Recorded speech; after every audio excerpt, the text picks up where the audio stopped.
For hating the outdoors, you really do seem to like bad weather. What's that now? The other day, you were outside in the rain staring up with a grin on your face. I smile at clouds. Of course you do. What? I should hunch and swear at the rain pissing off my nose? Let the weather win? I smile the freak out of clouds. Maybe they get tired of trying. Are we still talking about clouds? What? Never mind. Drinks and insults later? We're both buying.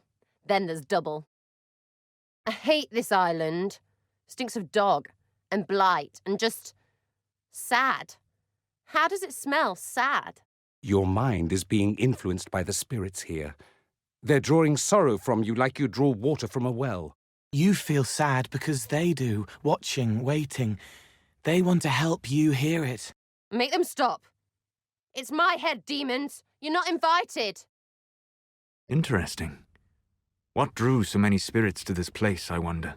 They watched the dead and dying, pressing close, clustered to hear, and forgot how to go back.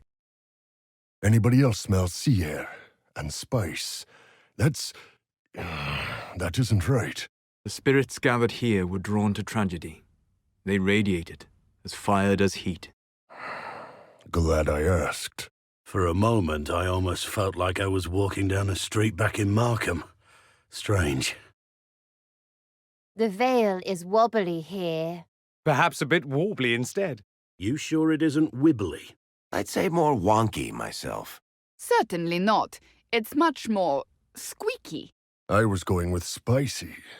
Don't be ridiculous, darling. It's clearly snarky. What? Let me check. Sensing. Sensey. Definitely wobbly. Demons still scare you, dear? After all we've been through? Might you have suffered some form of injury as a child? You and yours are the broken ones. Being scared of things that are scary is normal. Your training is the weird thing. Ask anyone who's not one of you. Because I have been trained not to be afraid. It's like you're scabbed over or something. Makes me wonder what else you don't feel. I feel everything in the proper measure. Right, because you're normal. Just ask you. Every time I think I've seen the ugliest possible Avar statue, a new one turns up that surpasses my expectations. Creepy. Needs a hat. And breeches. Maybe a moustache. Oh, that's good. We can draw one with soot. Cover it in gold leaf and it wouldn't be terrible.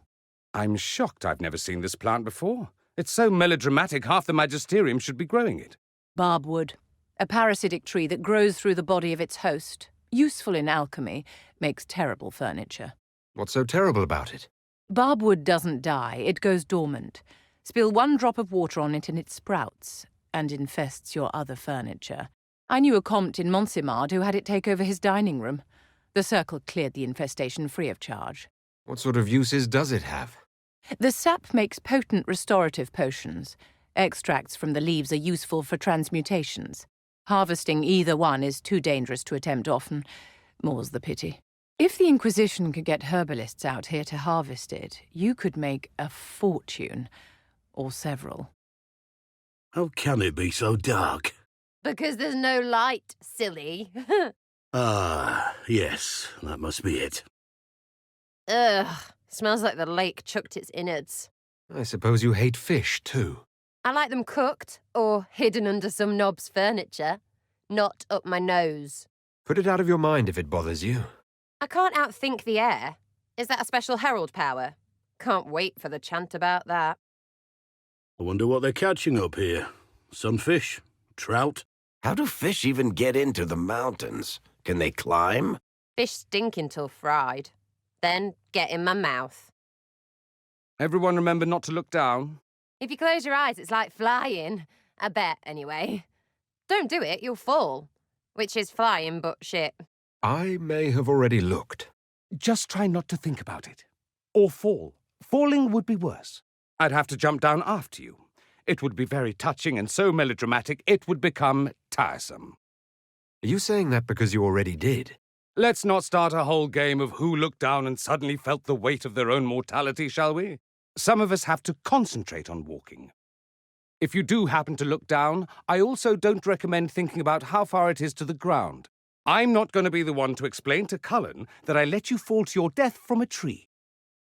I have no desire to tell Josephine that I let you fall to your doom from a tree in the middle of nowhere.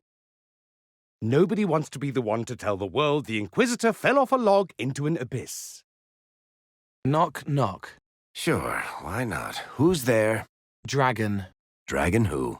Dragons really don't like wyverns. Sorry, kid. Still not quite getting it. Closer, though.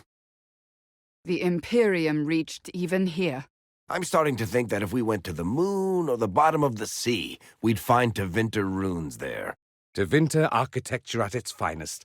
This just screams I hated my parents and had no friends as a child, doesn't it? Makes you wonder about the sad, mid-level bureaucrat who thought building an outpost here would be a career boost. Good place to get ambushed. Watch your back. You do know it's not physically possible to watch your own back. And now I'm thinking about it. Thank you. At least it's not too dry. Is there such a thing as a good place to get ambushed? Pitch-black swampy wilderness is at the bottom, next to armories, and any place with hooks hanging from the ceiling. Everything else you rank in descending order from there. Expensive glassware shops, wine cellars, maybe an Orlesian ball. Those would be good places.